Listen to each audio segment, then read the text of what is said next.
Fala, meu povo maravilhoso! Tá começando mais uma edição, mais um capítulo da segunda temporada do nosso podcast Dois Pontos. Mais uma vez, desejar boas-vindas para você que está aí sempre acompanhando a gente. Agradecer também nossos parceiros, né? Nossos patrocinadores, que é o La Forneria. Tem que fazer a mãozinha, ainda tem isso, velho. Que é que eu tenho que interpretar. E eu não ganho para isso, eu ganho só para falar. Vai ter que interpretar. La Forneria, mas eu vou fazer porque eles merecem, que é uma delícia. Vai vir pizza hoje pra gente? Ah, Lucas tá com moral, hein? Ah, que semana passada não teve, não, né? Vamos mandar caprichar aquela borda infinita, pá. Também o Banco Sicoob, né? Eu até convido o pessoal para entrar no site, no aplicativo do Sicoob. Eu sou cliente já há algum tempo e realmente é sensacional, vale a pena. Porque não tem aquela questão do banco tradicional que vê o camarada como uma oportunidade de lucro, de tirar tudo. Não, pelo contrário. Lá é partilhado por igual, você tem também participação. É um negócio sensacional. Eu gostei muito da política do processo do Banco Sicoob. Tudo. Tem cartão de crédito, tem cheque, tem tudo que a galera precisa, né? E atualizou agora Atualizou o quê? o aplicativo. Ah, Visual diferente. não vi, não. Atualizou? Então não atualizou no meu, não. Vou reclamar do Cicobi, hein? Quero me atualizar também. Mas, então não entrei de ontem pra hoje, não. Lucas Nogueira! E aí, grandidão? Como é que você tá, meu Beleza? parceiro? Tudo bem, tudo na paz. paz? Que aí é empresário, atleta, e daqui a pouco falar também sobre espiritismo, né? É religião, né? Uma religião que realmente tem muitos adeptos, né? E que tem um trabalho. Eu acho que o principal de tudo, assim, de falar, né, dessa ligação homem e sobrenatural que a religião tem, que o próprio espiritismo tem. Eu gosto muito do espiritismo porque sempre volta as pessoas para ler, para estudar, né? Tem, por exemplo, a feira de livro aqui, que já é tradição aqui na cidade de Jequié, na verdade em todo o Brasil. E Jequié segue essa linha de, olha, leia, busque, pesquise, estude, não seja um alienado de deixar alguém pensar por você. Você tem que conhecer onde você está, o que você está fazendo, né, Lucas? Perfeito. Boa noite, Dan. Boa Boa. noite, Sérgio. O Espiritismo ele tem essa ideia, né, realmente, de fazer esse convite, né? Eu falo sempre que o Espiritismo nos dá puxões de orelhas importantes para as nossas vidas e os livros são um prato cheio para que a gente possa aprender, para que a gente possa realmente se melhorar enquanto indivíduo. É fundamental, na verdade, ter essa leitura. E eu aprendi a amar o Espiritismo através dessas literaturas espíritas, né? Isso me ajudou em diversas áreas da minha vida. E, como você falou, é uma prática da doutrina espírita fazer esse convite ao estudo. Então, existem vários grupos de estudo dentro da doutrina espírita, vários estudos de livros em especiais. Então, é uma doutrina muito rica e que, com certeza, tem muito a agregar a cada um, né? E como a maioria das religiões, até porque o Brasil é um país muito miscigenado em diversas áreas, porém muito preconceituoso, né? É dos países, por exemplo, que tem maior número de religiões e um dos países que tem maior número de preconceito com religiões. É tudo contraditório no Brasil. O Brasil sempre é mais pro bem, mais pro mal. E o espiritismo também é uma religião que muitas vezes sofre esse preconceito, apesar de estar sempre convidando as pessoas para estudarem, conhecerem um pouco sobre a sua linha, né? Esse preconceito, principalmente, é porque vem de pessoas que realmente não conhecem a doutrina espírita. Não Por sabem exemplo, como poucas funciona. pessoas sabem que a doutrina espírita é uma doutrina cristã. Que Jesus Cristo é o centro da doutrina espírita. Uhum. E aí, quando a gente fala isso, às vezes as pessoas se assustam. Não tem ideia disso. Então, a doutrina espírita é importante que a pessoa conheça, até para que ele faça o seu julgamento, mesmo que ele não queira gostar e tem todo o direito disso, mas que entenda de fato o que é. Entendeu? Quais são os seus princípios, quais são suas ideias, porque às vezes não gosta porque ouviu em um determinado lugar, não procurou se informar sobre o que era de fato e tomou aquilo pro coração. Como verdade, né? Exato. Então as pessoas que eu converso, às vezes, no primeiro contato com a doutrina espírita, elas se assustam quando eu falo que a doutrina espírita é uma doutrina cristã, que Jesus Cristo é o nosso exemplo, que a gente, logicamente, Deus é um dos princípios da doutrina espírita, e diversas outras situações que a gente vai poder falar ao longo de todo o podcast também, de uma doutrina tão rica e que tem muito a agregar, né? Que tem esse aspecto religioso muito forte, o aspecto da ciência no estudo da mediunidade, o aspecto filosófico nessa busca intensa pela melhoria enquanto indivíduo, né? Então, tem todos esses aspectos nessa doutrina que é tão rica, né? E a gente Pois vai é. poder responder algumas perguntas, claro que a gente não sabe de tudo, Não dá passa pra nem saber de perto tudo. disso, Mas já é uma coisa, já com Exato. certeza é um incentivo para que as pessoas possam parar de julgar mais, né? A gente vive na sociedade que pô, a informação tá aí, né, com uma facilidade tão grande, tem tanta liberdade. Por exemplo, a gente vai para a Coreia do Norte, uma China com tanto travamento que não pode isso. e a gente tem a Aqui liberdade, tem liberdade de pra tudo. conhecer, né? Mas a gente só usa a liberdade para criticar, para Exato. poder falar mal, sem entender, sem conhecer. Então, eu posso falar e gosto sempre de divulgar a doutrina espírita. Fiz um canal no YouTube chamado Espiritismo tem, pô, que Descomplicado. legal, cara. É, Como é que exatamente, é? Espiritismo Descomplicado. Descomplicado. É exatamente para dialogar com esse público que Aham. não conhece a doutrina espírita. Já Então, teve algum, já eu teve? indago para que a pessoa tenha essa reflexão. Porque às vezes chega numa situação dessa, cheia de preconceitos, sem a noção real. E aí surgem ali perguntas que são básicas, Aham. e que logicamente as pessoas que não conhecem vão trazer perguntas básicas. Mas já rolou algum estresse E lá? a Algum gente vídeo procura- que você, tipo, explicando e vem algum comentáriozinho mal feito? Muito lá? pouco, né? Mas já houve sim comentário nesse sentido de meio que ir de encontro Exceção, àquilo, né? mas a pessoa tá no direito dela, tendo educação, ela tá no direito dela. Aí é todo o problema do brasileiro. Aí tá o problema do brasileiro, educação. Ela tá no Porque direito ninguém é obrigado a ser espírita. Você explicar o espiritismo pra alguém, você não tá obrigando ele a ser. O próprio Chico Xavier, ele falava que cada um tem que estar dentro da religião em que ele precisa estar naquele momento. Então, quando a gente fala de doutrina espírita, não é para convencer alguém a se tornar espírita. Mesmo sabendo que eu posso falar por mim o quanto isso repercutiu positivamente na minha vida. Eu posso falar que o espiritismo mudou minha vida. Então, por isso que eu procuro propagar, por isso que a chance que eu tenho para falar sobre, seja numa palestra, seja numa conversa, eu procuro trazer esse tema, porque para mim realmente fez muita diferença. Mas quando a gente trata do espiritismo, não quer dizer que a pessoa, que a gente queira convencer, dizer que é melhor ser espírita, não. A ideia é que a gente abra os olhos dessa pessoa, que às vezes tem esse preconceito, essa visão errada sobre a doutrina, e principalmente que informe, né? Uhum. Se ela vai ou não seguir a doutrina, passar a estudar, passar a conhecer, aí Problema dela. é uma escolha de cada um, é livre-arbítrio de cada um. Então, mas eu entendo que é um papel, e falo isso em algumas palestras também, que é nosso papel divulgar a doutrina espírita, principalmente para aquele que a gente sabe do fundo do coração ali que mudou positivamente, que agregou, que trouxe consequências positivas, né? E acredito que esse seja o principal objetivo da religião, Não é fazer sei. com que o indivíduo se melhore. Não sei se tem alguma relação, não sei se é uma impressão errada que eu possa ter também nessa questão do espiritismo. Eu percebo que tem poucos jovens. Achismo, tá? Deixar bem claro que eu também nunca frequentei no... Não é uma impressão equivocada, não. Hoje o movimento jovem espírita, porque ele não é tão atrativo enquanto outras religiões, no sentido de promover eventos, de ter ali momentos de interação maiores. O movimento jovem espírita já foi maior.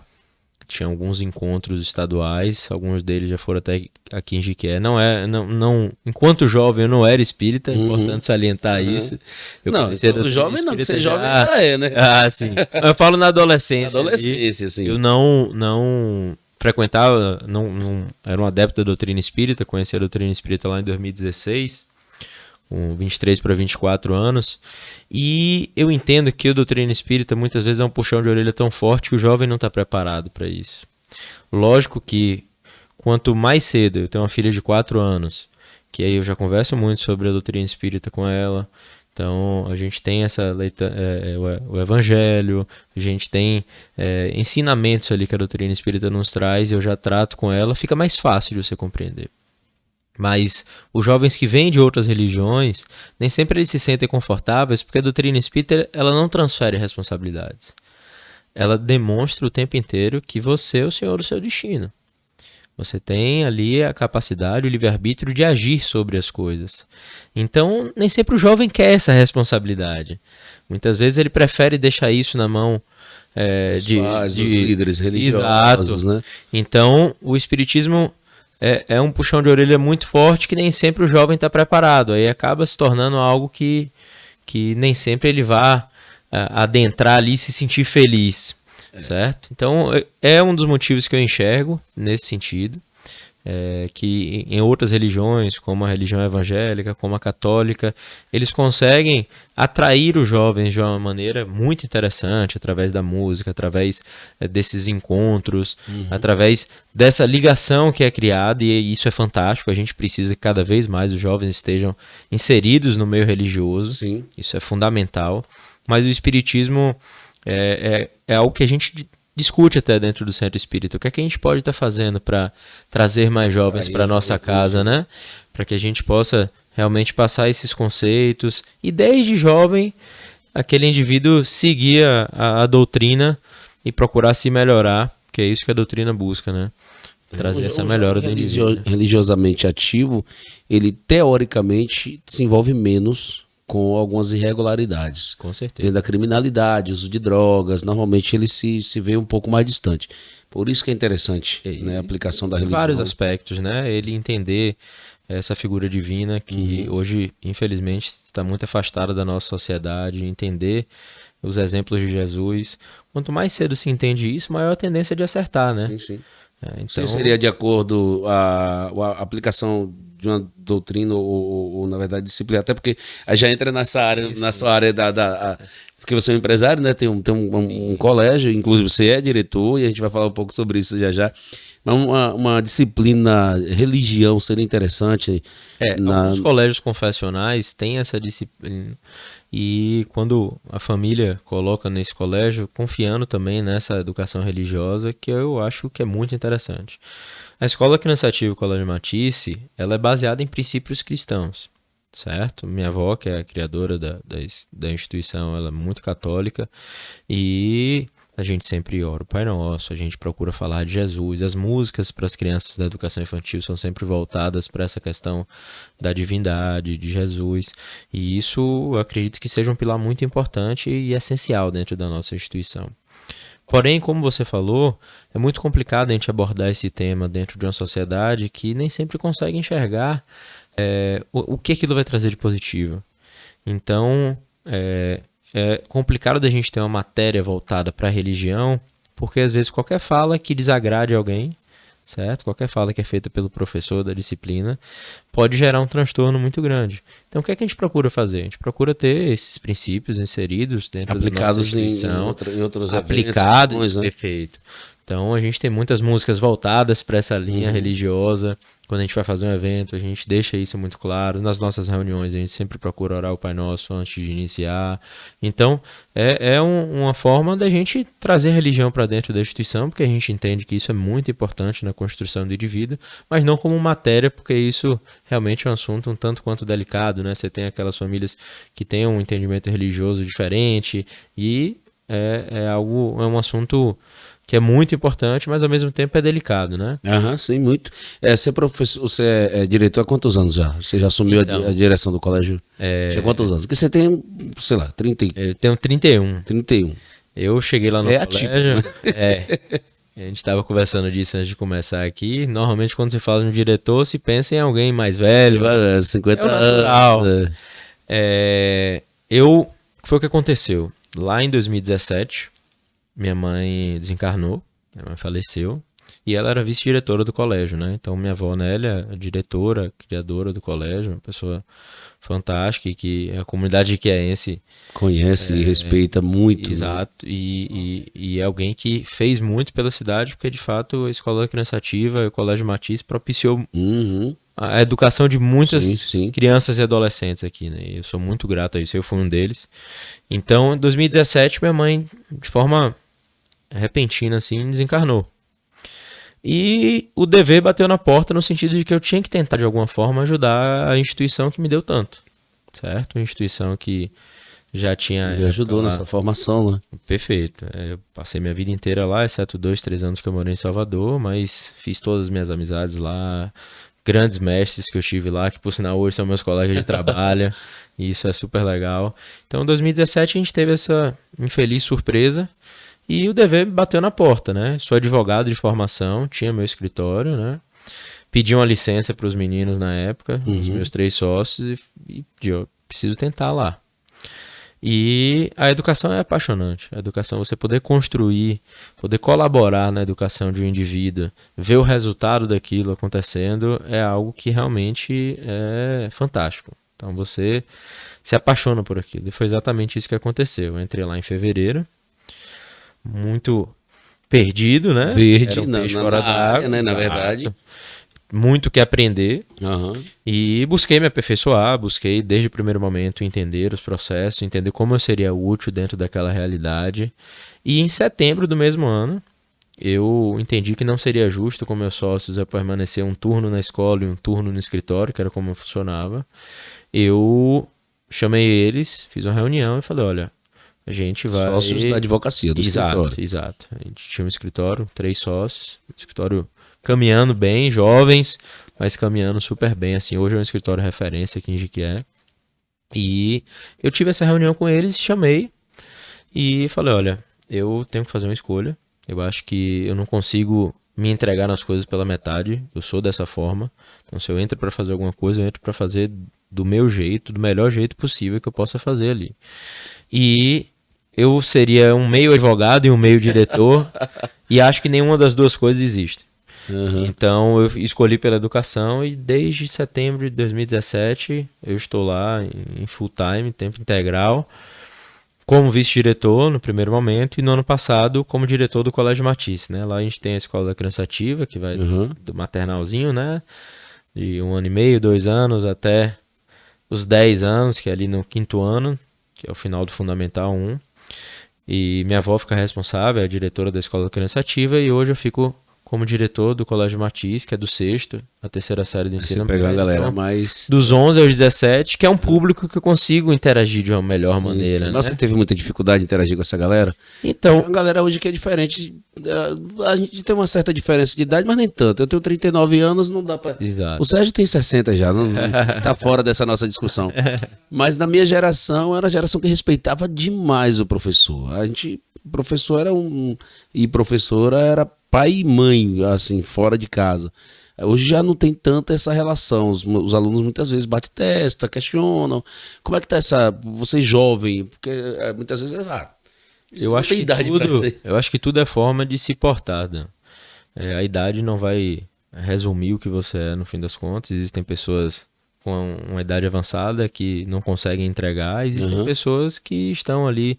Eu cheguei lá com 24 anos e sofri esse preconceito, podemos dizer assim, pela idade. Só que como é que você vence isso? Através do trabalho. Você mostrou levando as coisas com muita seriedade, levando as coisas com muita educação, né, com muito respeito às situações.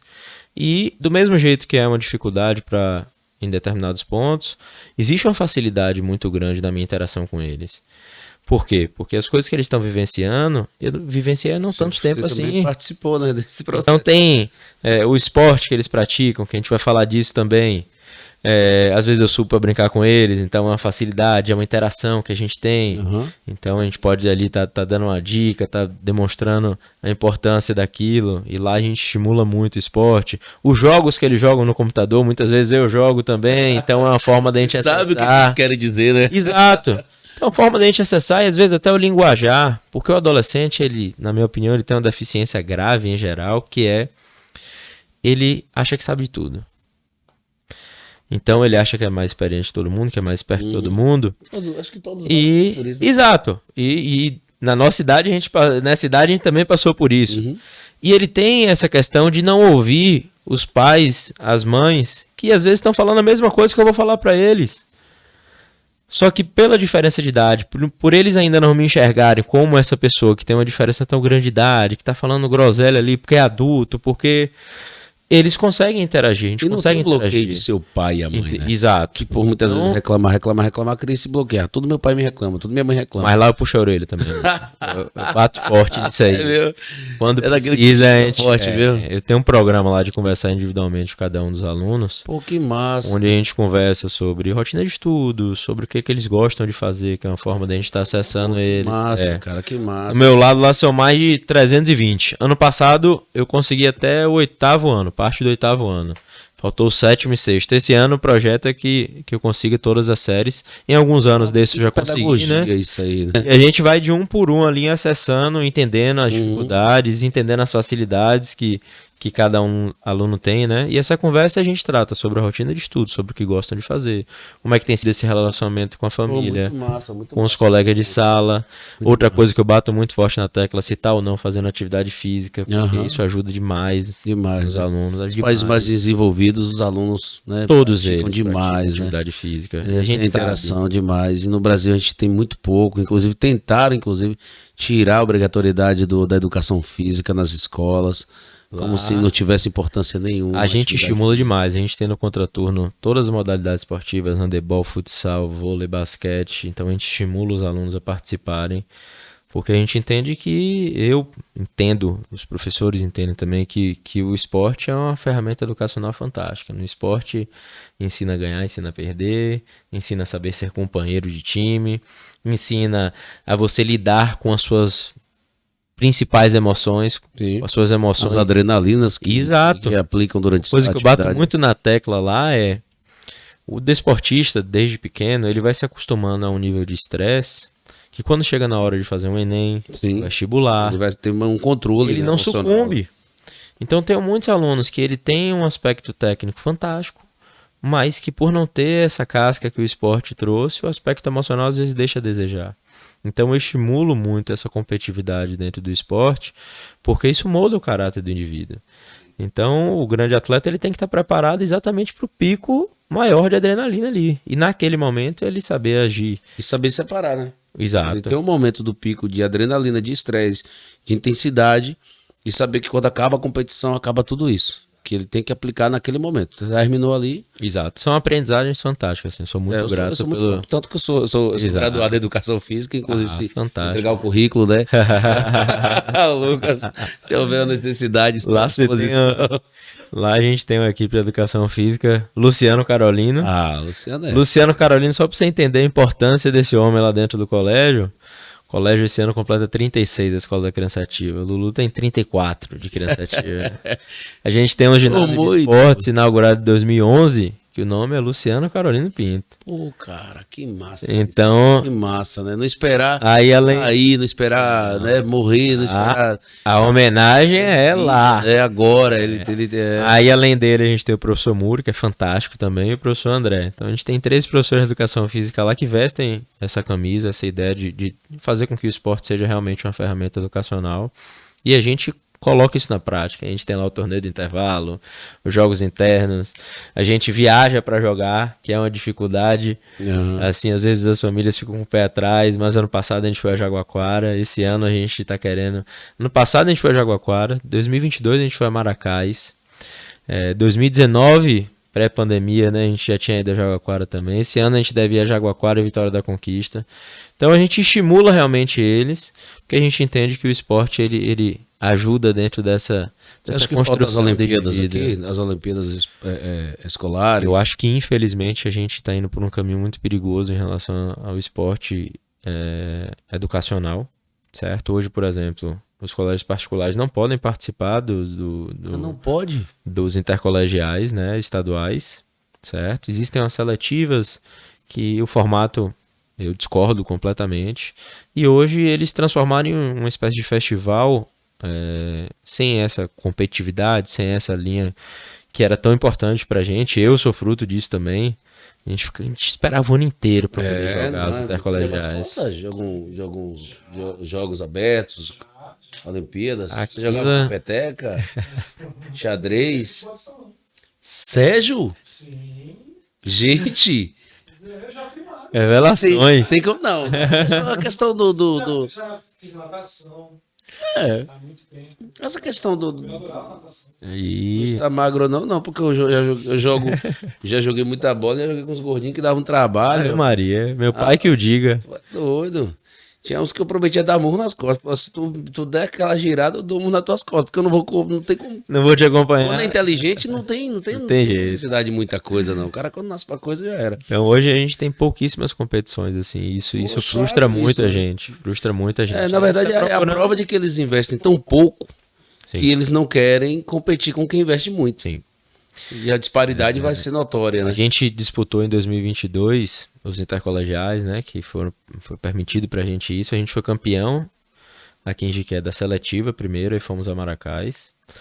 É um time da gente muito bom, assim. Pra esse nível dessa geração, eu faço sempre esse parêntese. Meninos fantásticos, jogavam muito bem. A gente entrou com 7 categorias / esportes. A gente fez final dos 7. Então isso foi um resultado fantástico. É isso. Foi campeão de xadrez, vice-campeão de xadrez, campeão do futsal masculino, vice-campeão do feminino, vice-campeão do futsal menor, vice-campeão do basquete. Então mostra que o trabalho nesse sentido é bem feito, assim, que a gente pôde propiciar essa experiência. E é um risco para a administração pública, porque quando você vem com um colégio particular, que você consegue chegar na maior parte das finais, percebe-se que eles não fazem nenhum tipo de trabalho na área de educação esportiva. Então é muito mais fácil para eles desativar vocês das competições do que eles melhorarem, quando deveria melhorar, né? Exato. E outra coisa, se fala tanto em inclusão, pois é, excluir os colégios particulares. Sim, entendeu? Perfeito. Então é algo que é contraditório. Então a gente acaba sofrendo com isso. Você já pensou em organizar um intercolegial entre Já pensamos, infelizmente outros colégios particulares não se interessaram muito, mas a gente tem no DNA da escola, né? A gente já teve times fantásticos lá de futsal. Eu, enquanto aluno, já fui campeão também de vários torneios, como atleta do Colégio Matisse mesmo, e são memórias... No futsal? Exato. Mais alguma coisa você já disputou, já competiu? No futsal... Em mais alguma outra modalidade? Nos intercolegiais era permitido jogar 2. Sim. Aí teve ano que eu joguei vôlei e futsal, teve ano que eu joguei handebol e futsal, mas o carro-chefe logicamente era futsal, né? Futsal. A gente se poupava um pouquinho em outras modalidades, porque o futsal era o que a gente queria garantir. Darlan, você sabe que é Darlan, né? Darlan tem uma escolinha, e eu jogava na escolinha de Darlan. Aí Darlan fez umas Olimpíadas, né? Da escolinha lá, pegou os meninos de todas as classes, e aí foi pro Caique. E aí a gente montava uma equipe e ela jogava tudo. A mesma equipe, ela jogava futsal, jogava basquete, jogava... Aí eu fui pra final do futsal, do basquete, do futebol de areia. No vôlei eu fiquei na semifinal. Aí teve um cara, não sei nem que esse cara, até hoje eu não sei quem é, ele me chamou e falou: rapaz, tu é uma máquina, tu não para de correr não. Era formiguinha, magrinho na época, corria tudo. Também quando terminou foi quase 2 dias dormindo. Tava exausto. Destruído. Porque tudo isso num dia só. Sim. Jogava outro, saia assim, jogando. Hoje, por exemplo, não é permitido mais que o atleta jogue 2 modalidades. Exatamente por causa desse choque de horário, às vezes, que acaba atrapalhando. Mas eu acho que com jeitinho podia, né? Podia se encaixar isso. Na época de Sérgio, por exemplo, aí, tem uns relatos que a gente jogava vôlei, handebol, futsal, basquete. Tinha eu gostei da época. Porrada de gente. Mas muito. Nada, para, Sérgio, para. A diferença é grande. Não, eu conheci a Xuxa recentemente, quando fizeram uma homenagem a ela. O que, Rimei? O que é Rimei? Rimei é um filme, não só agora? É isso? E aí, agora falando de você. Você jogou futsal. Quais as modalidades que você mais gostava? A gente até brinca isso lá no colégio. Eu gosto de jogar tudo. Você botar aí pra eu jogar, logicamente, o futsal, o futebol... Então você era muito competitivo. Não, essa é uma das minhas maiores definições. Nós temos um perfil muito parecido. Eu na faculdade, aí um professor uma vez foi fazer uma dinâmica. Uma dinâmica. Ele falou, ó, na quadra... Ele falou, só que a gente vai fazer em pá, até pra questão da acessibilidade. Ele falou, vocês vão ficar juntos, de mão dadas, pra você entender a dificuldade que muitas vezes as pessoas têm em algumas situações. Ele falou, vocês de mão dada. E aí a dupla, várias duplas jogando. Jogou a bola lá e se vira pra quem fizer o gol. Agora, não era um time, mas uma quantidade de dupla só podia fazer gol lá e outra quantidade só podia fazer gol cá. Mas todo mundo competindo contra todo mundo. Botaram uma menina pra ficar comigo. Eu quase mato a menina. A menina, calma, Dan. Eu falei, eu quero ganhar. A gente fez um gol, acho que foi 1-1, parece. Agora eu sei que eu peguei uma bola lá, o gol. Aí... Eu odeio perder. São 2. Eu odeio perder. Agora é isso. Lá atrás, enquanto adolescente, eu não sabia perder. Você não sabia medir as coisas, perder. Né? Então eu já fui muito chato em relação a isso. Muito chato. A galera que É muito chato. está assistindo aí Exato. sabe quem é esse. Eu era muito chato, muito chato. Hoje, Meu irmão. vai amadurecendo, você vai entender. Meu irmão já me chamou uma vez, botou sentado assim na quadra, e jogando meu time, eu fui mais ativo que ele no esporte, e ele errou umas 2 bolas assim, mas eu reclamei. Ele me botou sentado, cara, calma. Eu falei, mas se tu continuar errando, a gente vai perder. Ele, mas calma, é só um jogo aqui. Eu falei, não tem só um jogo. Eu era desse tipo aí. Já fiz muita coisa que hoje, olhando pra trás, me arrependo totalmente assim. Também. Mas é uma construção, Eu não me arrependo, né? não, mas é uma construção. Eu me arrependo. Das que eu passei do ponto, assim, nesse tipo de fala, me arrependo. É uma ou outra eu me arrependo. Mas... Porque por mais que seja errado... Agora isso ensina constrói, a gente, né? exato, Isso, constrói o caráter, ensina, constrói. sim, claro. Quando a gente fala Hoje, por assim, exemplo, arrepende. eu não tenho nem passa longe Exato. de condição de fazer o que eu fiz. Hoje, Exato. Hoje eu... E até, aí já entrando nessa seara do beach tênis, né? Hoje, por entender que no fim das contas eu sou uma referência aqui dentro da cidade, eu internalizei isso e esse personagem do beach tênis, digamos assim, é muito raro de eu reclamar alguém, muito raro. Comparado ao futebol, na época que eu jogava, eu era muito tranquilo.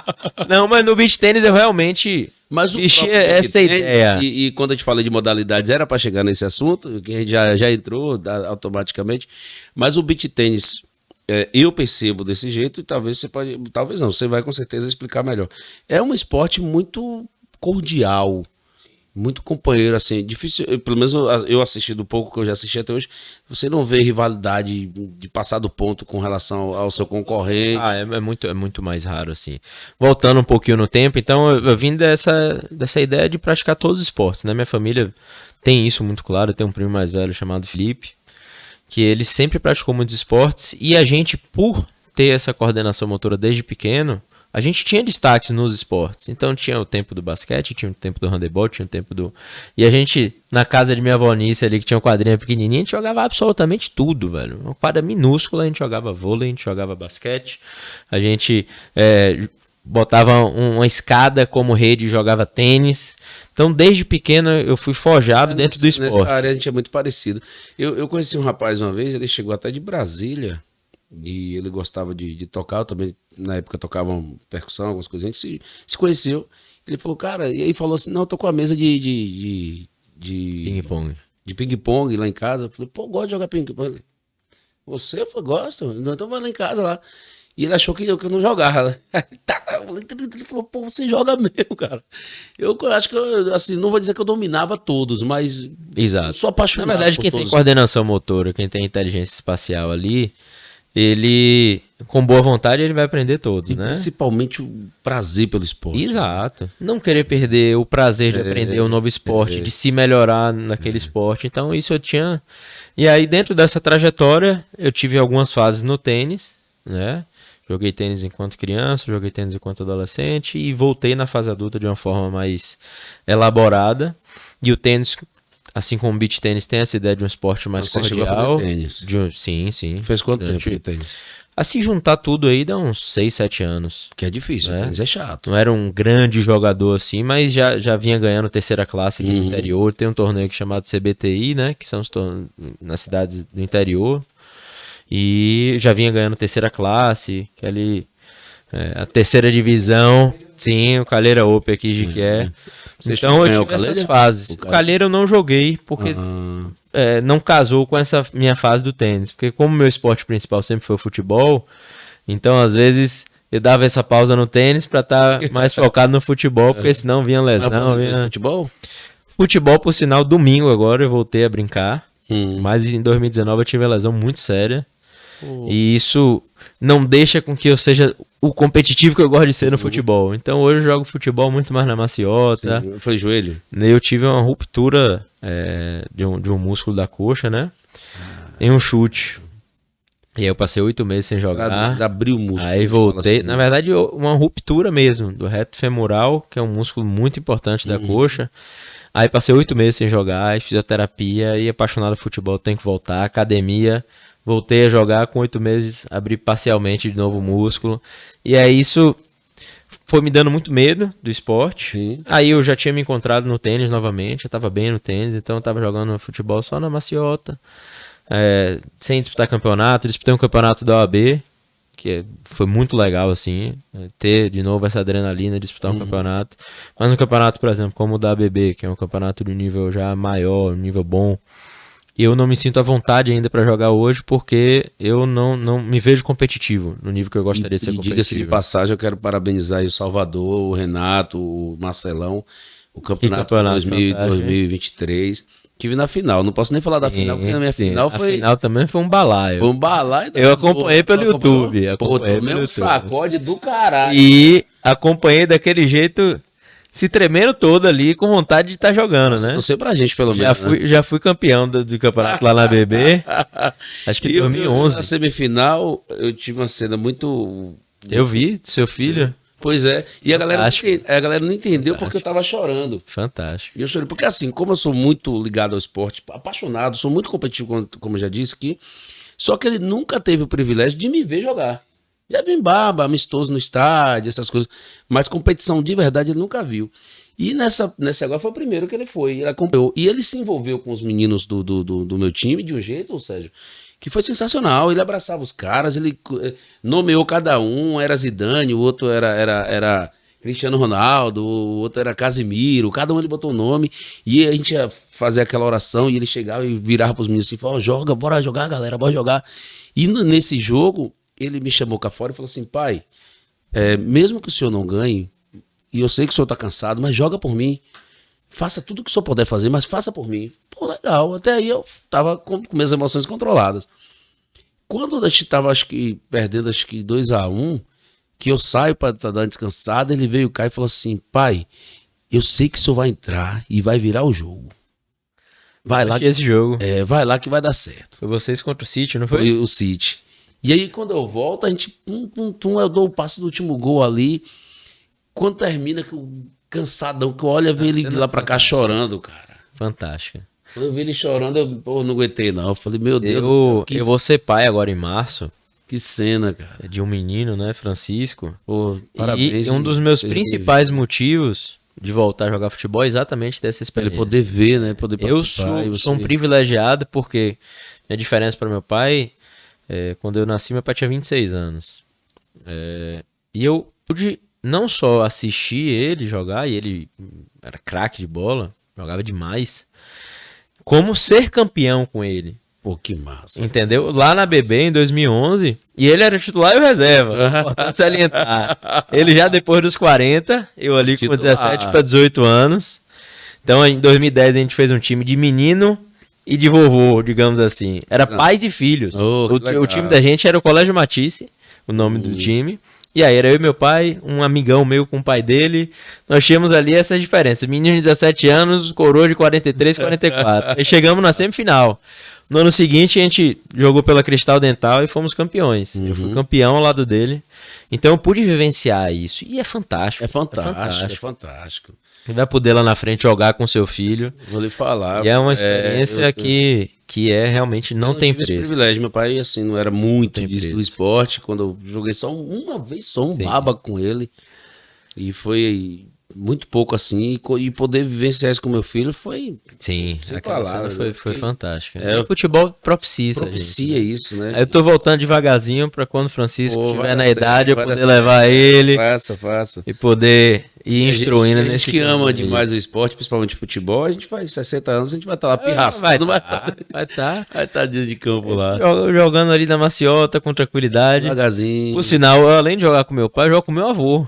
Cara, não é mentira isso. Meu avô, sério, velho? seu Moacir lá da BB. Meu avô é de 40, faz 84 esse ano. Joguei com ele esse final de semana. Esse domingo joguei com ele. Que massa, bicho. Que massa, velho. De vez em quando dou uns passezinhos pra ele fazer gols, aí ele fica radiante. Não, eu não vejo a hora de dar uma pancada no meu filho, velho. Não tem preço. Lançar e eu dar uma nele pra ele aprender. Meu pai não aliviava, não. Eu sei disso. Tava o cacau. Pai de verdade que gosta de futebol bate porque sabe que aprende. Aí os colegas de baba dele, né? Eu comecei a jogar bola com meu pai com 12 para 13 anos. Já tinha um porte físico legalzinho. Então, jogava direitinho. 12 para 13 anos já... Aí teve uma bola que foi dividida, ele veio... Lascando com tudo. Aí os caras gritaram lá, se ele faz isso com o filho, imagine comigo. E não aliviava, não. Ele chegava forte. Além de jogar muito, sentava o cacau. Não tinha conversa, não. A gente vai pro intervalo, daqui a pouco a gente vai falar sobre o beach tennis, que hoje é o principal. Hoje é o carro-chefe. Hoje é o carro-chefe, né? Inclusive, hoje você já é ranqueado mundialmente. Isso. Tô lá, número 820 do mundo. Que parece ser muito de números, mas não é. É? A realidade não é, porque... Pra nossa realidade aqui é um resultado que eu considero fantástico. Mas existe um planejamento, um projeto para você chegar mais longe? O projeto vai dar uma pausa, né, por causa do nascimento de Francisco. Mas a ideia é que em 2025 a gente possa correr mais torneios do circuito ITF aí, tá dentro do planejamento. Massa. Vamos dar uma pausa aqui rapidinho, gente. Não esquece de dar aquele like, porque é importante. Porque toda vez que você dá o like, quanto mais curtida aí, mais o YouTube entende que é importante. E esse papo hoje tá sensacional.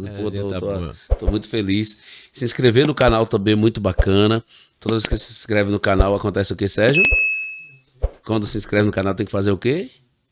O sininho, filho, o badalo. Não, é isso. Não, eu desfiz essa fala minha. Volta aí com o sininho dele é importante, que é sensacional. E também não se esqueça de se inscrever, seguir a gente nas nossas redes sociais, 2 Pontos Podcast, sempre lembrando que é 2 numeral, tá, gente? 2 Pontos Podcast, no Instagram, no YouTube e no Spotify também. Então, daqui a pouco a gente tá de volta. Tomar só uma água aqui, que a minha água acabou. Acabou não, que eu não aguentava beber aquela água.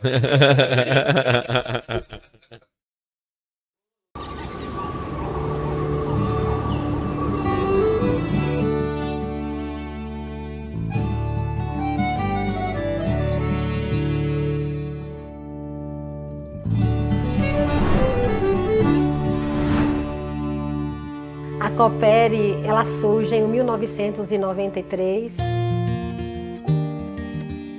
Ela nasce de uma experiência exitosa do ventre da APAEB, em Valente, na Bahia, no intuito de curar a dor vivida por agricultores e agricultoras da lavoura do sisal. Em 98, a Coopere, então, integra ao Cicobi. Eu sou cooperada desde a fundação do Cicobi Coopere. Com o Cicobi Coopere, eu consegui realizar um sonho. E aí eu fui procurando, de banco em banco, agência por agência, e o Cicobi assim, foi um achado, né? Então nós trabalhamos com o Cicobi, se não me falha a memória, há mais de 20 anos. Tinha uma garagemzinha aqui, no local que é o mercado hoje, no tempo, né? Pequenininho, foi onde eu fui no Cicobi, eles abriram as portas para mim, né? Que já se vai aí 27 anos, né, de cooperado. E depois vem os benefícios, né? Comecei pequenininha e graças ao Cicobi, a essa parceria, essa facilidade de empréstimo com taxas de juros muito boas, eu tenho conseguido elevar o meu comércio. Eu sempre consegui o apoio do Cicobi. A galera era muito mais acessível, era muito mais fácil de conversar, de entender a minha linguagem, eu entendi o que eles estavam falando comigo também. Eles me ensinaram, me ajudaram mesmo. E aí surgiu a necessidade de começar a fabricar o meu produto. E eu consegui novamente o apoio do Cicobi Coopere, e eu consegui montar minha fábrica, a gente fabrica tudo que a gente vende, a gente fabrica. Primeiro eu fiz um empréstimo no Cicobi Coopere, depois que a gente construiu a casa, a gente resolveu pôr um comércio. A parceria que eu tenho com eles, eu consegui ampliar o meu apiário, é outra fonte de renda. Eu tenho vontade de ter meu próprio negócio, botar assim um mercado. Desde novinho que eu trabalhei nesse ramo de mercado. O Cicobi Coopere para mim foi, eu falo assim, foi tipo um alicerce para mim, uma base. Porque pegar um talão de cheque, me deu também um cartão de crédito, onde me deu até um limitezinho. Foi onde eu comecei certinho a comprar para meus fornecedores, tudo. E é isso aí, depois disso o mercado, graças a Deus, deu certo, está dando certo até hoje. Nós temos mais de 20 anos de parceria e foi no Cicobi Coopere que nós encontramos o parceiro ideal para fazermos as ampliações, implantamos a energia solar devido ao apoio do Cicobi Coopere. Então, juntamente com o Cicobi Coopere, fez um empréstimozinho, eu comprei 12 para-brisas. E hoje, para vocês verem aí, tem mais de 12 aí, né? Graças a Deus. Cicobi Coopere acreditou na instituição Educandade Divino Mestre. E eu tenho certeza que eu vou poder contar com o Cicobi Coopere como parceiro. E isso me deixa muito feliz em fazer parte dessa cooperativa que é o Cicobi Coopere. A cooperativa Cicobi para mim foi tudo, foi o início, né? Onde eu comecei tudo e está até hoje. Eu já quero crescer junto lá com o Cicobi. É nosso braço direito. E há de nós que não fosse a cooperativa. Eu não quero nem ver falar que acaba a cooperativa. Me ajudaram a realizar esse sonho, né? Me vejo franqueando o meu negócio e eu sei que o Cicobi vai fazer parte disso, como tem feito parte de toda a nossa história. Quero que essa parceria continue e a gente vamos crescer juntos, com a fé em Deus.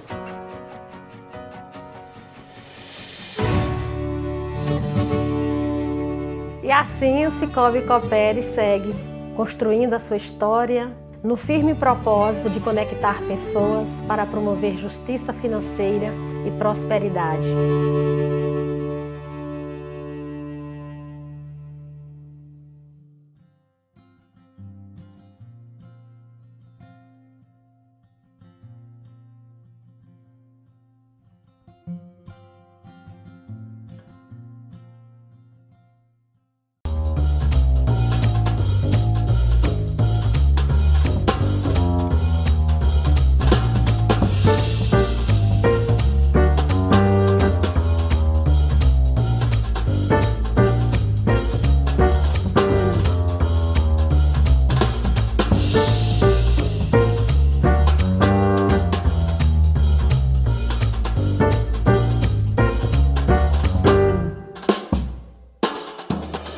Eu acho que esse é um tema complexo. O craque não tem a chuteira no pé, ele vai botar a arma na mão. Mas deixa eu registrar aqui nesse podcast. O que eu acho errado dessa situação é você não... A empresa é reflexo do dono. 2 Pontos Podcast, 2ª temporada. Feito por pessoas que têm o que dizer. Toda sexta, às 19 horas, em nosso canal no YouTube.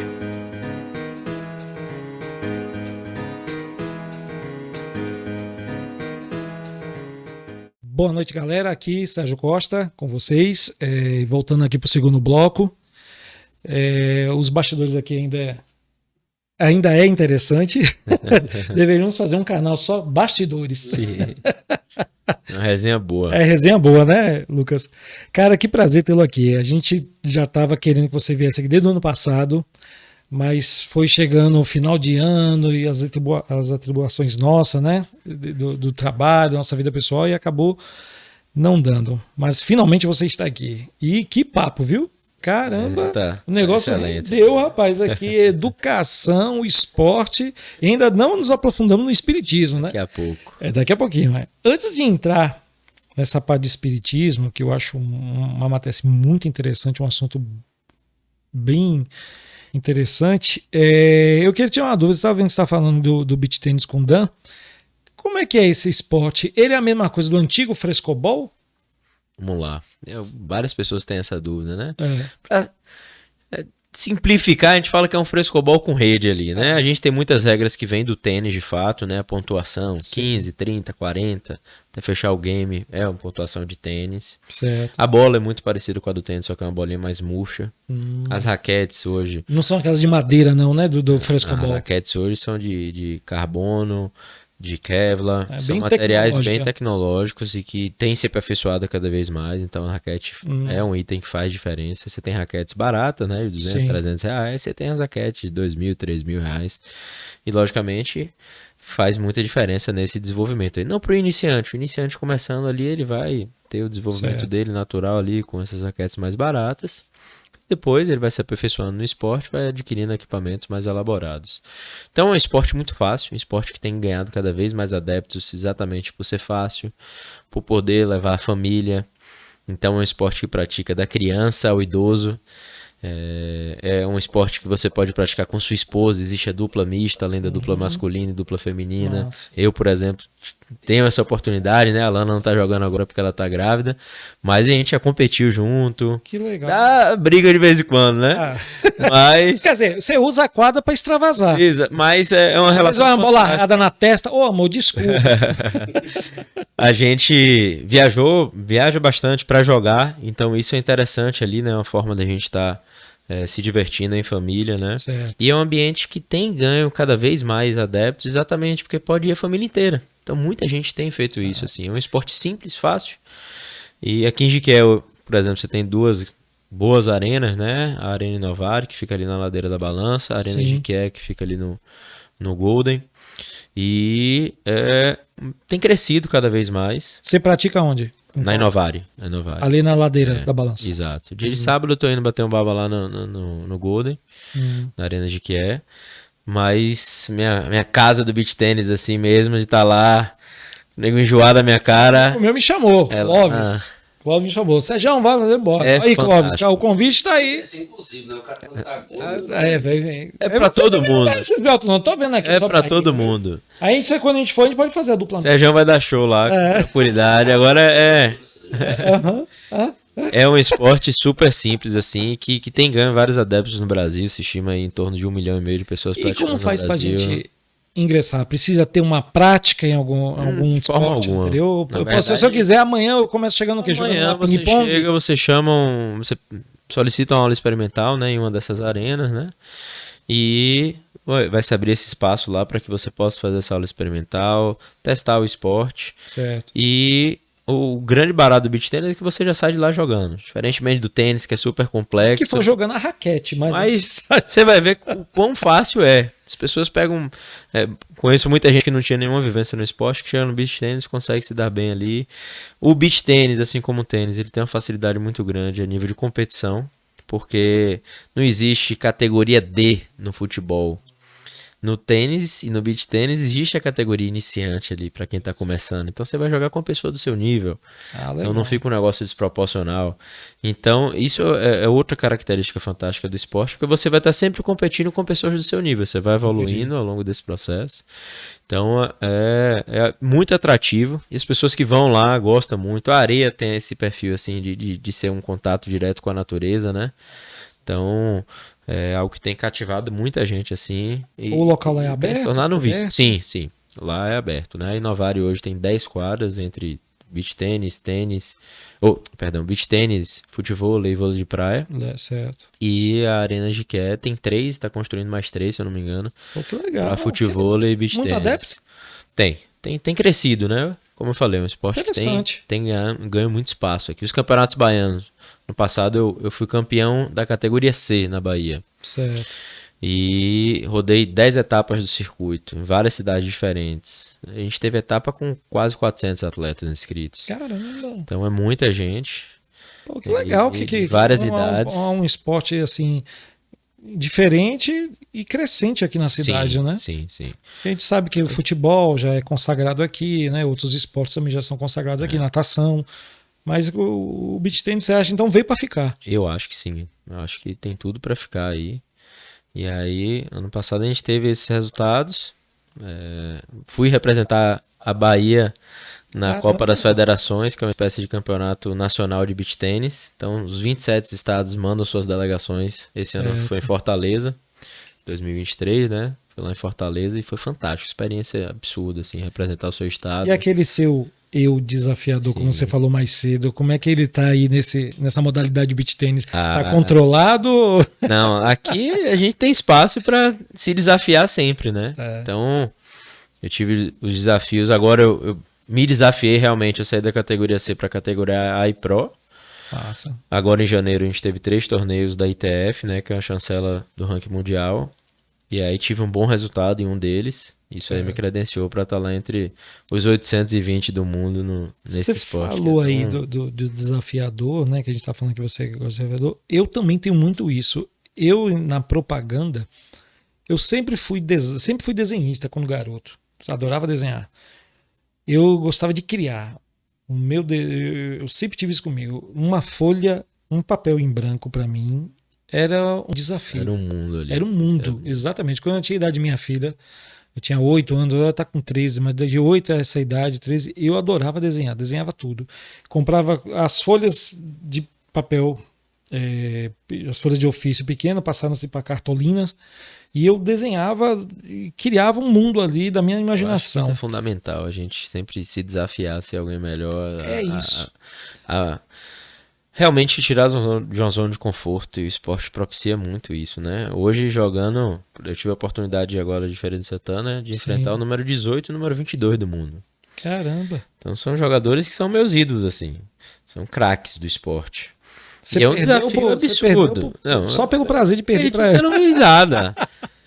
A gente dava risada, super feliz de estar jogando contra aquelas pessoas ali que realmente, pra vencer ali, era impossível. Dan falou que o ídolo dele, Neymar, ele falou que não perde não. Ele falou que vai dar carrinho Entendeu? Vai dar carrinho. Tem nem condição de Neymar ser meu ídolo. Tá, gente, coisa. Isso, ó. Dor de cotovelo.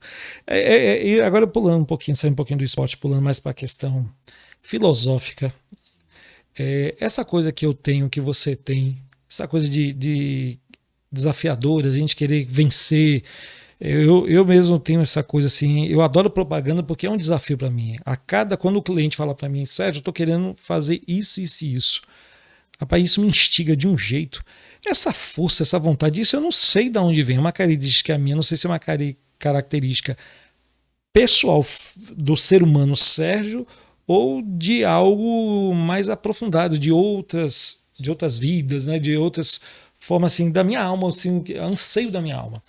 Eu não sei se eu carrego isso, se isso foi criado aqui na Terra ou se eu já venho trazendo isso de outros lugares. Você já se fez essa pergunta? Vamos lá. Quando a gente estuda a doutrina espírita, a gente sabe que nós somos espíritos imortais. Certo. E que passamos por diversas existências, diversas reencarnações. E nós somos frutos dessas reencarnações. Então, o Sérgio de hoje, o Lucas de hoje, talvez na próxima existência não tenha esse mesmo nome, mas é o mesmo espírito, ele leva consigo todas as suas experiências. Então nós somos frutos dessas experiências anteriores. O Espiritismo acredita nisso, crer nisso. Então, com certeza, isso é algo que você vem educando o seu corpo para isso. Que, por sinal, e aí eu gosto de fazer esse parêntese, é uma coisa que me preocupa muito nessa geração. É uma geração com pouco brilho no olho, é uma geração com pouco olho de tigre, digamos assim. Sei. Não tem um nível de resiliência, não tem um nível de vontade de fazer as coisas como se tinha antigamente, né? As dificuldades que eram impostas, talvez por ter exatamente tudo na mão, por ter tudo muito fácil. Então isso tem me preocupado muito. A gente, como educador, como pai, a gente tem esse dever aí de instigar eles a realmente quererem ser pessoas melhores, se desafiarem, se frustrarem, crescerem. Então, isso é fundamental na vida do indivíduo. Você acha que a tecnologia está atrapalhando? Sem dúvida, sem dúvida. Essa é uma batalha nossa, né, enquanto educador, enquanto pai. O celular, principalmente, transformou tudo em muito fácil. Tudo hoje é muito fácil. Tudo. Antigamente a gente levantava para mudar a sintonia da TV. Uma das coisas que eu falo, Sérgio... Do rádio também. Hoje no celular eu mudo a sintonia. Uma das coisas que eu falo em relação a essa comodidade é... Na minha época, se assistia um desenho, você tinha que esperar 24 horas para assistir aquele desenho, o próximo capítulo. Hoje, o nível de facilidade está tão grande que você assiste todos os capítulos que você quiser daquele desenho na mesma hora. Na mesma hora. E isso gera uma sensação de que tudo é muito fácil. A gente até para essa geração hoje que tudo está acelerado. Tudo está muito fácil. Então, as pessoas não conseguem, as crianças não conseguem entender o tédio, o ócio. Ela não consegue ter um tempo ali de pensar sobre si mesma. É tudo sempre com atividades, principalmente voltadas à tecnologia. Então isso tem afastado os jovens do esporte, isso tem afastado os jovens da religião, isso tem afastado os jovens de diversas coisas que são importantes. Você acha que a religião está morrendo? Não, morrendo eu acho que é uma palavra muito forte, né? Eu acho que nós estamos criando sendo indivíduos assim, que estão muito mais apegados às questões materiais. E essa é uma responsabilidade muito grande nossa, enquanto pais e educadores, de que a gente precisa instigar os nossos filhos a ter esse contato com a divindade, né? Ter esse contato com Deus. E como eles querem tudo para agora, e nada de monotonia, sempre luz, cores. E a religião não tem esse perfil, pelo contrário. A religião tem o papel de trazer o indivíduo para olhar para si, para olhar para o outro. Então, acaba sendo pouco atrativa para essa juventude, né? Então, é de ficar muito feliz quando um filho consegue seguir um caminho, trilhar um caminho, né? Que a gente vê aí na Igreja Católica, na Igreja Evangélica, no próprio Espiritismo. Então, não acho que esteja morrendo não, mas acho que a gente precisa cada vez mais bater nessa tecla com as nossas crianças e com os nossos adolescentes. Inclusive porque, assim, de certa forma, a tecnologia se tornou uma religião para muitos. Sim. Né? Tudo hoje está aplicativos, redes sociais, sim, entendeu? Tudo está voltado para isso. Antigamente a gente jogava peão, gude, figurinha, bafo, né, tal. Hoje isso é difícil ver uma criança fazer isso. Hoje a criança tá no celular. Hoje o dia digital todo. tem afastado nesse sentido. A gente tem que falar dos aspectos positivos também, né? tem. Acaba que a questão tecnológica é uma ferramenta muito importante para você beber de determinadas fontes, né? Eu, por exemplo, quando vou fazer uma palestra espírita, eu tenho que assistir 3, 4 palestras sobre aquele tema. Se a gente for pensar 15, 20 anos atrás, seria impossível. Então hoje eu acesso palestras com aquele mesmo tema que eu vou palestrar, de palestrantes que para mim são referências. E aquilo acaba me ajudando muito. Então é uma forma de pesquisa também muito interessante, né? É um conhecimento que está ali à disposição. Basta a gente usar como deve ser utilizado, né? Com certeza. Não com baboseira. É aquela coisa, um carro pode te ajudar a levar a lugares, como também pode matar. Exato. Você falou aí de tecnologia interessante. Eu frequentei muito tempo de centro espírita. Ali o Bezerra de Menezes, minha tia era uma das coordenadoras, e eu presenciei várias formas de comunicação, né, com os espíritos ali.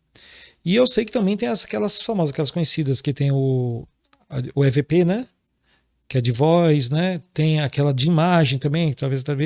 O espiritismo existe hoje alguma tecnologia mais avançada que a gente consiga essa comunicação mais clara, mais rápida? A gente não vai pela linha da tecnologia, né? É importante a gente falar sobre mediunidade no sentido de as pessoas confundem que o espírita é um médium. Não, o que a gente precisa entender, né? A mediunidade é uma faculdade que a gente acaba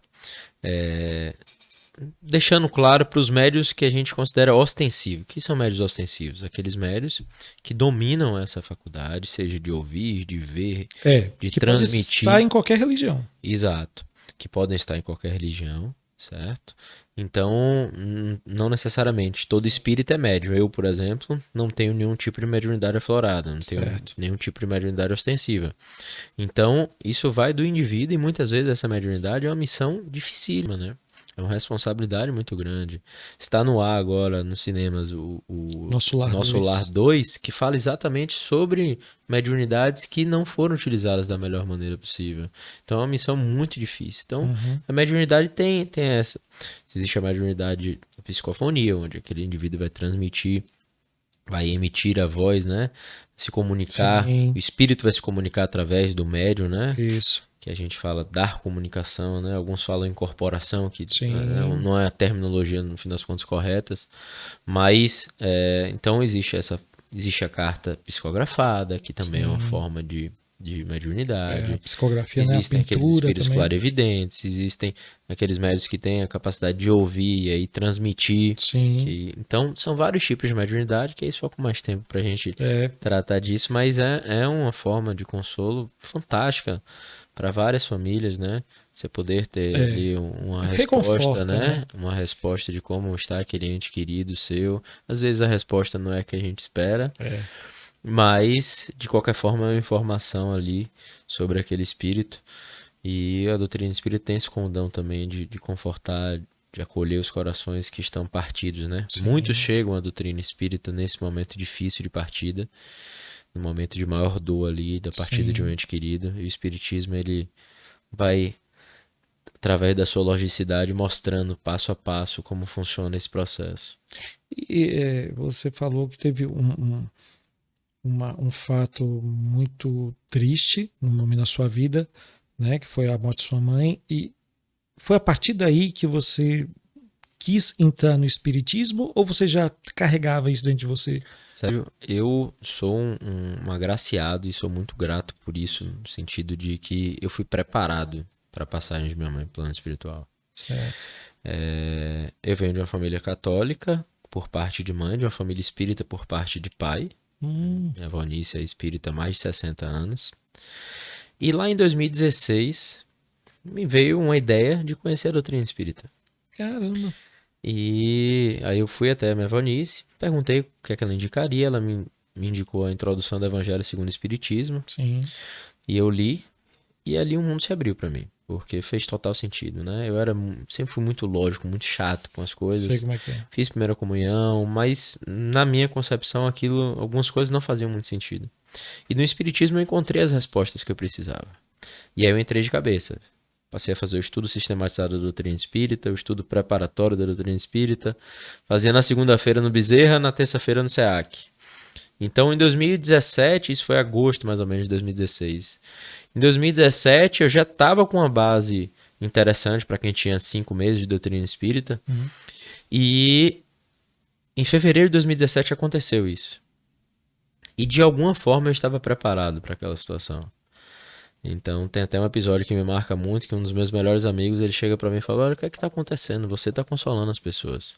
Caramba, que massa. E aquilo me marcou muito, porque de fato eu entendia o processo. Porque qual é a maior dor da morte? Primeiro, essa separação, né? Segundo, você não saber o que acontece. Essa incerteza gera na gente uma dor enorme. E quando você entende o processo, você entende que é um processo natural, você entende que isso já aconteceu diversas outras vezes em nossa trajetória e que vai doer, mas que faz parte, que a única certeza da vida da gente é que a gente vai desencarnar. Então, a gente precisa se preparar para isso. Para a gente partir, para os nossos entes queridos partirem. Não quer dizer que a gente não vai chorar, que a gente não vai ter dores e saudade, mas quanto mais a gente se prepara para isso, maior a nossa capacidade de agir sobre isso. Então, naquele momento, a espiritualidade tinha me preparado.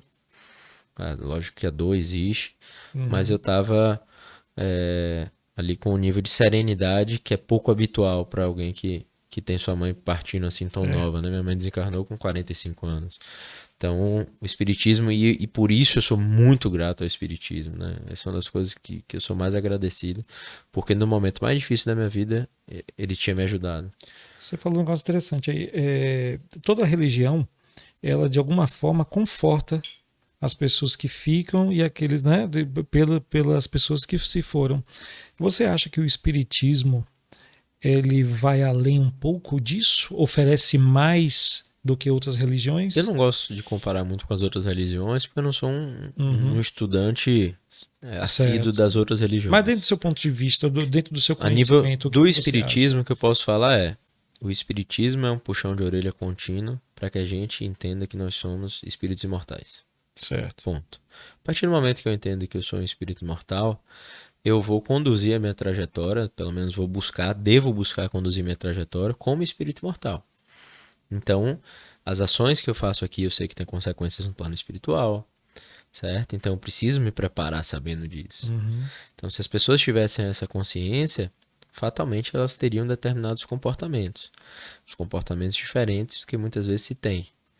Então, as consequências que nós temos de ações deliberadas de forma negativa, de fazer mal ao outro, em algum momento isso volta contra nós, nessa ou em outra existência. Então, quando a gente lê sobre a doutrina espírita, Livro dos Espíritos, Evangelho segundo o Espiritismo, toda a coleção, né, que Francisco Cândido Xavier psicografou, do próprio André Luiz, né, psicografado por Chico, que tem Nosso Lar, Os Mensageiros, Missionários, e 13 livros voltados para essa vida aí do plano espiritual, com riqueza de detalhes. A gente é um puxão de orelha para que a gente realmente passe a viver como espírito imortal. Então isso é uma virada de chave muito importante. Então, naqueles momentos de maiores dificuldades, a gente sabe que isso aqui é uma passagem. E que a gente tem que agir da forma correta, porque a gente tem as consequências lá na frente.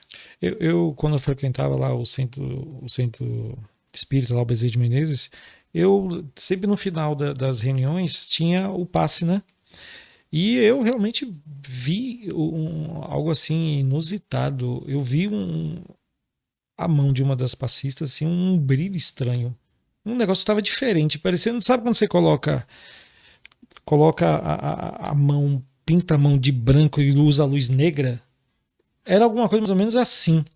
Eu vi um negócio desse, se eu não me engano, não lembro se foi Tita na época, acho que ela já desencarnou também, mas eu lembro que teve uma pessoa lá que fazia passe que eu vi, eu não sabia, eu não compreendi, eu era garoto. Às vezes tinha algum médio de efeito físico no ambiente que fazia com que isso se tornasse visível. Exatamente. Né? Então, se tem essas condições, né? E o passe é uma troca de fluido energético no sentido de trazer energias positivas. Você sai outra pessoa. Exato. Então, a gente que estuda a doutrina espírita, a gente sabe o peso das nossas ações e dos nossos pensamentos, né? Você dá passe? Não.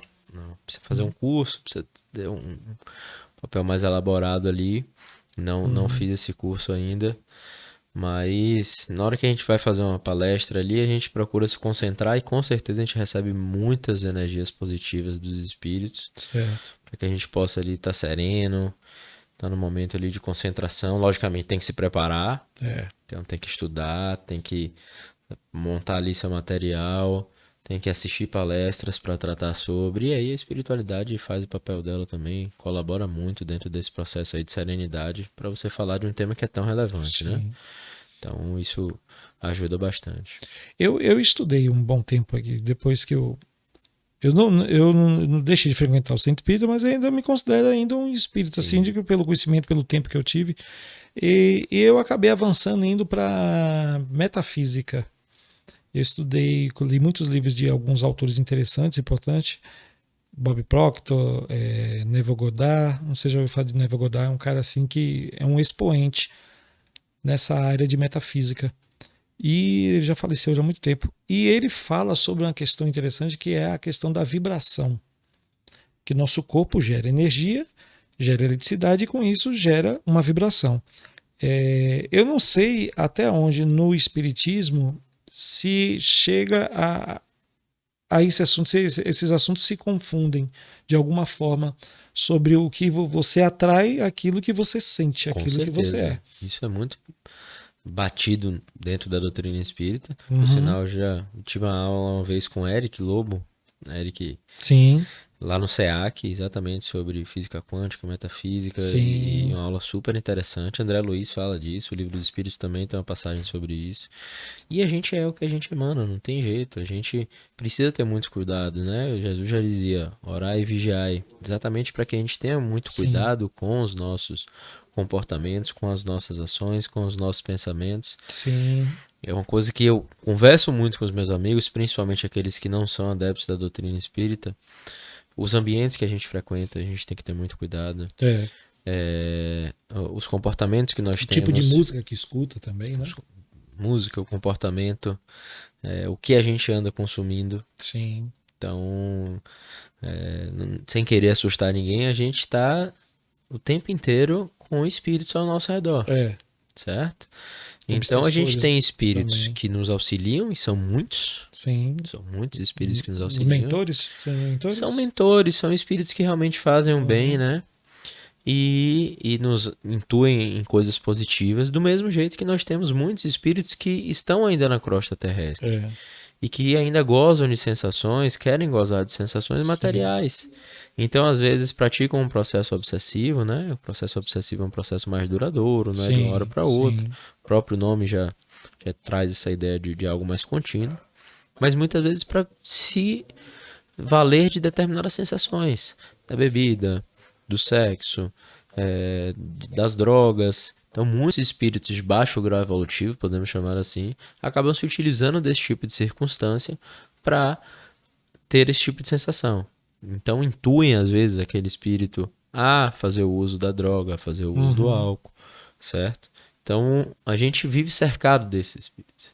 Então, se a gente abre as portas, as janelas da nossa casa mental para que esses espíritos nos intuam de forma negativa, a gente vai sofrer as consequências disso. Do mesmo jeito que se a gente está pensando sempre em coisas positivas, em coisas boas, fazendo bem, a tendência é que a gente tenha muito mais interferências desses espíritos de alto grau evolutivo e que nos vão ajudar dentro da nossa caminhada aqui. Então, a gente tem que ter muito cuidado com o que a gente faz, por onde a gente anda, o que a gente anda consumindo, porque isso tem consequências significativas na nossa vida. Perfeito. Uma última pergunta. E a gente vai para o intervalo do nosso próximo bloco. Você já teve alguma experiência paranormal, uma experiência, qualquer uma que seja, mínima que seja, você percebeu depois que você se aprofundou no espiritismo? Eu já, dentro de uma reunião mediúnica, já vi espíritos dando comunicação. Isso, pra gente que frequenta a casa espírita, é um tanto quanto natural, né? Lógico que isso não é feito de forma aberta ao público, porque dentro de uma reunião mediúnica é necessário todo um pensamento voltado para aquela reunião, um pensamento positivo, um pensamento de construção. Por sinal, nessa reunião especial eu fui como ouvinte. Então, pra gente que frequenta a casa espírita, que se aprofunda dentro do estudo, isso acaba se tornando natural. A gente nem gosta de chamar de paranormal, porque pra gente de fato é normal. A gente entende normal. Que é uma comunicação. No caso do bom senso pessoal. Exato. É importante usar essa terminologia para que a pessoa compreenda. Compreenda. Mas pra gente é algo normal, certo? O próprio Divaldo Pereira Franco, que é um dos expoentes da doutrina espírita, em muitas palestras que ele dá, ele acaba dando comunicações, como o Dr. Bezerra de Menezes, né? Então, você percebe que muda a feição, muda a voz. Então, é algo natural pra gente, digamos assim. Certo? Para alguns que ficam ali receosos, ficam com medo, mas a gente que estuda, a gente entende. Já teve medo? Já sentiu medo no início? Não. Porque o contato que eu tive foi depois do estudo, né? Então você já estava... Entendi que era algo normal, natural ali, tranquilo. E também tem que alertar o pessoal que às vezes tem umas brincadeirinhas que o pessoal faz em casa para querer chamar, né, espírito, conversar na brincadeira. Não sei se você já viu isso com vela, do compasso, com espelho, tem um do compasso. Você tem essas brincadeiras e que muitas vezes existe essa interferência desse espírito de fato. Sim. Só que, perceba, se a gente está evocando um espírito para participar de um tipo de brincadeira desse naipe, a gente está falando de um espírito desocupado. Se é um espírito desocupado, provavelmente é um espírito de baixo grau evolutivo, porque os espíritos que têm um alto grau de evolução, eles estão focados em fazer o bem, em fazer algo útil. Então, quando você evoca esse tipo de espírito, você está atraindo a atenção de um espírito de baixo grau evolutivo ali, que pode, além de estar participando de uma brincadeira como essa, estar intuindo alguma coisa negativa. Sim. Então, é algo que não faz nenhum sentido, assim. Não é algo interessante de se fazer. Entendeu? Eu entendo dessa forma. Perfeito. Pessoal, mais uma vez, Lucas, obrigado. A gente vai para o intervalo rapidinho. Dan vem aqui para finalizar e mais tarde nós vamos tirar aquela nossa foto, que eu espero que não apareça ninguém além da gente. Difícil. Você que está invocando. Gente, obrigado. Daqui a pouquinho a gente volta.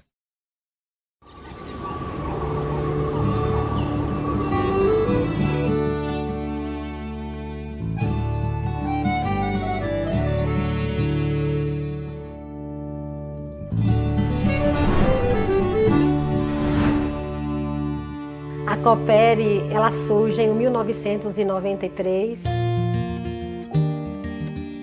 Ela nasce de uma experiência exitosa do ventre da APAEB, em Valente, na Bahia, no intuito de curar a dor vivida por agricultores e agricultoras da lavoura do sisal. Em 98, a Coopere, então, integra ao Cicobi. Eu sou cooperada desde a fundação do Cicobi Coopere. Com o Cicobi Coopere, eu consegui realizar um sonho. E aí eu fui procurando, banco em banco, agência por agência, e o Cicobi assim, foi um achado, né? Então nós trabalhamos com o Cicobi, se não me falha a memória, há mais de 20 anos. Tinha uma garagemzinha aqui, no local que é o mercado hoje, no tempo, né? Pequenininho, foi onde eu fui no Cicobi, eles abriram as portas para mim, né? E já se vai aí 27 anos, né, de cooperado. E depois vem os benefícios, né? Comecei pequenininha e graças ao Cicobi, a essa parceria, essa facilidade de empréstimo com taxas de juros muito boas, eu tenho conseguido elevar o meu comércio. Eu sempre consegui o apoio do Cicobi. A galera era muito mais acessível, era muito mais fácil de conversar, de entender a minha linguagem, eu entendi o que eles estavam falando comigo também. Eles me ensinaram, me ajudaram mesmo. E aí surgiu a necessidade de começar a fabricar o meu produto. E eu consegui novamente o apoio do Cicobi Coopere, e eu consegui montar minha fábrica, a gente fabrica tudo que a gente vende, a gente fabrica. Primeiro eu fiz um empréstimo no Cicobi Coopere, depois que a gente construiu a casa, a gente resolveu pôr um comércio. A parceria que eu tenho com eles, eu consegui ampliar o meu apiário, é outra fonte de renda. Eu tenho vontade de ter meu próprio negócio, botar assim um mercado. Desde novinho que eu trabalhei nesse ramo de mercado. O Cicobi Coopere para mim foi, eu falo assim, foi tipo um alicerce para mim, uma base. Porque pegava um talão de cheque, me deu também um cartão de crédito, onde me deu até um limitezinho. Foi onde eu comecei certinho a comprar para meus fornecedores, tudo. E é isso aí, depois disso o mercado, graças a Deus, deu certo, está dando certo até hoje. Nós temos mais de 20 anos de parceria e foi no Cicobi Coopere que nós encontramos o parceiro ideal para fazermos as ampliações, implantamos a energia solar devido ao apoio do Cicobi Coopere. Então, juntamente com o Cicobi Coopere, fez um empréstimozinho, eu comprei 12 para-brisas. E hoje, para vocês verem aí, tem mais de 12 aí, né? Graças a Deus. O Cicobi Coopere acreditou na instituição Educandade Divino Mestre. E eu tenho certeza que eu vou poder contar com o Cicobi Coopere como parceiro. E isso me deixa muito feliz em fazer parte dessa cooperativa que é o Cicobi Coopere. A cooperativa Cicobi para mim foi tudo. Foi o início, né? Onde eu comecei tudo e está até hoje. E eu quero crescer junto lá com o Cicobi. É nosso braço direito. E há de nós que não fosse a cooperativa. Eu não quero nem ver falar que acaba a cooperativa. Me ajudaram a realizar esse sonho, né? Me vejo franqueando o meu negócio e eu sei que o Cicobi vai fazer parte disso, como tem feito parte de toda a nossa história. Quero que essa parceria continue e a gente vamos crescer juntos, com a fé em Deus.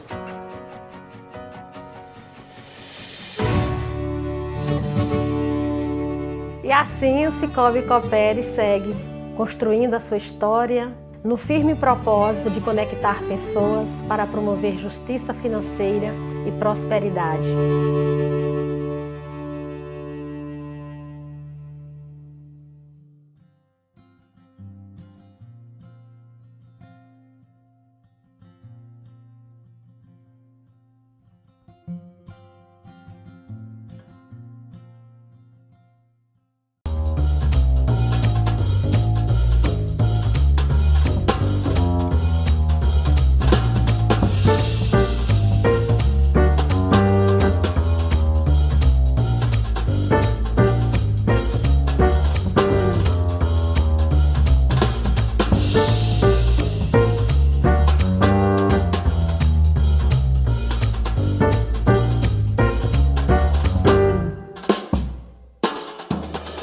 Eu acho que esse é um tema Se o complexo. craque não tem a chuteira no pé, ele vai botar a arma na mão. Mas deixa registrado aqui nesse podcast. O que eu acho errado dessa situação é você não... A empresa é reflexo do dono.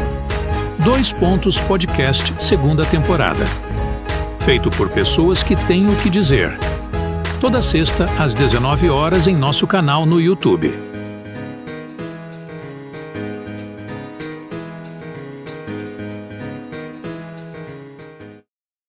Pois é, estamos de volta mais uma vez aqui no nosso podcast 2 Pontos, né? Mais uma vez convidar também os nossos parceiros aí para estar se inscrevendo em nosso canal, agradecendo os nossos patrocinadores, Cicobi, o Banco Cicobi. O Sérgio disse que atualizou o aplicativo. Você que tem já, fica esperto. Se não tiver, inclusive, abre a conta pelo aplicativo, viu?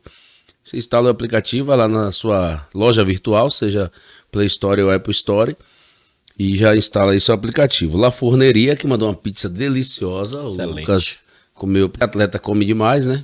Comeu ali 18 pedaços. Pior que esse é o perfil mesmo, mas hoje... Hoje pegou mais leve, né? Ah, você come muito mesmo, mano? Mais. É sério, mas no almoço, assim, daquele botar um pratão também. Pior que, tipo assim, eu sou é porque faço muita atividade física, porque senão os meninos falam, rapaz, esse rapaz era pra ser obeso, né? Eu não consigo. Tem quantos metros? Eu tenho 1,75. Nem mais, Lucas, tem não? 1,75, 1,76. Tem quantos quilos? Pesei hoje 86. Um amigo meu falou pra mim, tem 1,75. Ele pesou 87 quilos. Aí ele falou assim, pô, eu tô gordo. Eu falei, cara, tô gordo não, tô pesado. Porque gordo é gordo, pesado é pesado. Existe a diferença. Eu vou falar isso aí agora, o que eu tô. Eu falei com ele, eu falei, se eu tivesse com o teu peso, eu tinha voado naquele campeonato da ABB. Mas tem um biotipo, tem massa muscular. Quem fez, por exemplo, hoje eu voltei no nutricionista, eu tô com o mesmo peso que eu tava 5 meses atrás, só que a composição corporal é muito melhor. Mudou, né? Você entendeu? tem mais massa magra e então, menos nem massa sempre gorda. o peso vai definir isso aí, né? Imagina, chuta aí quantos quilos eu tenho, você imagina aí, pelo biotipo, assim, você olha. Tu mede quanto? 1,77. Deve estar aí com uns 92. 93 quilos. Pois é. Aí... Gordo não, pesado, é diferente. 93 quilos. Pra gente finalizar, o beach tênis hoje, quem quiser praticar de forma esportiva, é indicado para qualquer tipo de pessoa. Não tem essa questão de, porque eu tô gordo ou eu sou magro demais. Até porque na areia tem pouco atrito, né? Pouco impacto, né? Isso é uma facilidade também do beach tênis, né? Pouco impacto. Demanda, logicamente, demanda a parte física, mas é um esporte super tranquilo. Mas a pessoa vai de acordo com a vários realidade de cada idosos, um, por né? exemplo, no Campeonato Baiano, você tem hoje a categoria 60 mais. Então é só para quem tem mais acima de 60 acima de 60 anos. De 60 anos. 60 anos. Então retira o que você falou aí, Dan, e coloque-se no seu lugar. Sub-12, a gente tem lá dos pequenininhos até 60 mais. Os vovôs lá jogando duro. Para se chegar ao nível de competições como essa, como é que é o processo? Não, é como eu falei, o tênis e o beach tênis, ele tem essa capacidade de segmentar por classes, né? Então hoje você tem classe iniciante, classe C, classe B, classe A. E aí vai depender muito da sua capacidade técnica e física, né? Então, quem está começando, normalmente vai começar na iniciante, que é a classe D, e vai enfrentar jogos do seu nível. Então, isso é muito interessante, porque você pode competir mesmo que você ainda seja iniciante no esporte. E qual o título mais importante que você conquistou no beach tênis? O título mais importante que eu conquistei no beach tênis foi uma das etapas do Campeonato Baiano, né? Na categoria profissional. C. Na categoria C. Na categoria C. Não, tem a categoria C, né? E tem a categoria profissional. Na categoria profissional ainda não tem título. Entendi. Não tô nesse patamar ainda. Os tops da Bahia hoje são realmente um nível muito diferente. São atletas que estão aí entre os 100 do mundo. Então, pra gente atingir um título da categoria Pro vai demorar. Meu objetivo agora é atingir o título da categoria A, que também leva um tempo. O fato do grande centro do esporte ser Salvador dificulta muito pra mim, né? Porque apesar de ter bons jogadores aqui em Jiquié, os jogadores de topo estão em Salvador. E os caras jogam entre eles. Evoluem no nível mais rápido do que a gente evolui aqui. Então, tem essa peculiaridade aí. O objetivo, por enquanto, é a categoria A, que vou precisar correr bastante para chegar lá. E aí, ano passado, eu fui campeão geral da categoria C, né? Fui líder do ranking da categoria C. Então, conquistei mais de 10 títulos na categoria C ano passado, entre masculina e mista. E foram títulos bem importantes, assim, né? Foram bem relevantes para mim. Você planeja um incentivo, um trabalho, sei lá, social ou inclusivo, ou ajudar as pessoas a entenderem, conhecerem e praticar o beach tennis? Tem algum projeto pessoal seu nessa área? Projeto firme, um planejamento já feito, não, né? Mas eu já pensei em algumas ideias, namoro ali aquela quadra do ginásio de esportes, aquela quadra de areia, pensar quem sabe daqui a algum tempo a gente poder compartilhar um pouco da experiência ali para trazer mais adeptos ao esporte, né? Incentivar a prática das crianças, dos jovens, de pessoas que querem conhecer o nosso esporte. E para fechar, Anderson, a bombeira, é bom mesmo no beach tennis? Guardei essa pérola. Ele abandona o esporte da gente, mas ele tem talento. Ele já pratica mais tempo até. Também, né? Anderson é um cara que tem que tem boa coordenação motora. Já foi campeão da intermediária aqui em Jiquié. É um cara que tem talento de fato, mas ele treina muito pouco. Então, se treinasse, já seria um bom jogador já. Mas para o tempo que ele treina, que ele pratica, com certeza é um cara que dá trabalho lá.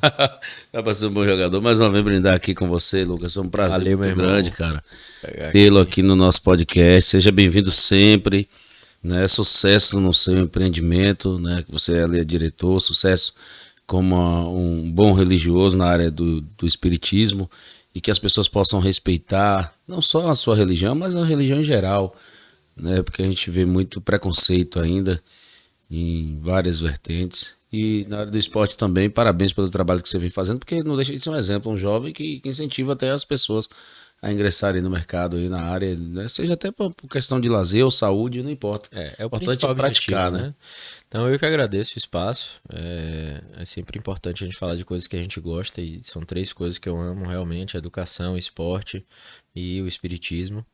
Então são áreas que de alguma forma podem acrescentar na vida das pessoas, e a gente procura levar o pouco de conhecimento que a gente tem para que as pessoas possam conhecer em todas essas áreas aí. Então foi uma satisfação enorme, a resenha foi excelente. Foi massa, né? Principalmente os bastidores, tem que pegar esses bastidores aqui e colocar. Chegamos ao final de mais uma edição desse podcast que, graças a Deus, tem chegado, né, no agrado das pessoas. Eu, inclusive, agradecer a cada um de vocês que assistem e até o final. E, né, Sérgio, comentei contigo essa semana que na rua fui abordado algumas vezes, pessoas comentando sobre o nosso podcast. Hã? 2 pontos. Até lá mesmo no Baba lá, os caras chegou 2 pontos, acabou, né? Antigamente era o Pretinho, da Silva, hoje é 2 pontos, a galera só chama agora de 2 pontos. E a frase do dia é: esperar o Jornal Nacional acabar para saber qual o próximo capítulo da novela das 9. Eu vi isso hoje. Porque o Júnior tá me assistindo, ele entendeu o que eu quis dizer. Um abraço, gente. Valeu.